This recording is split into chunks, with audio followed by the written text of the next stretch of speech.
పడిపోతావని భయపడితే నడక రాదు. ఓడిపోతావని భయపడితే విజయం రాదు. భయం వీడి ప్రయత్నిస్తూ పోతే ఫలితం అదే వస్తుంది. జీవితం చాలా చిన్నది. ఎవరినో ద్వేషిస్తూ కాలాన్ని వృధా చెయ్యకు. క్షమించడం నేర్చుకో, సంతోషంగా గడపగలవు.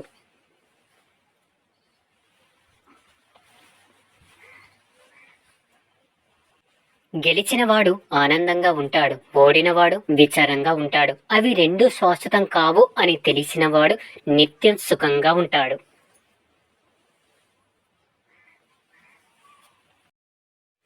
మితిమీరిన ఓర్పు పెరిగితనం అవుతుంది. మన చేతికి ఉన్న 5 వేళ్లు సమానంగా లేనట్లే లోకంలో అందరు వ్యక్తులు ఒకేలా ఉండరు. మనకు నచ్చకపోతే చూసి మనసులో నవ్వుకొని వదిలేయడం తప్ప అందరినీ మార్చలేం. అలా మార్చాలనుకోవడం అవివేకం. కాలం ఎప్పుడు ఒకేలా ఉండదు. నిన్ను ఏడిపించే వాళ్ళకే ఏడవాల్సిన టైం వస్తుంది. కాస్త ఓపిక పట్టు. కష్టపడితే బ్రతుకు విలువ తెలుస్తుంది. దూరమైతే మనిషి విలువ తెలుస్తుంది. చిరునవ్వు, మౌనం అనేవి 2 గొప్ప ఆయుధాలు. చిరునవ్వు ఎన్నో సమస్యలకు చూపిస్తే, మౌనం ఎన్నో సమస్యలను మన దగ్గరికి రాకుండా చేస్తుంది.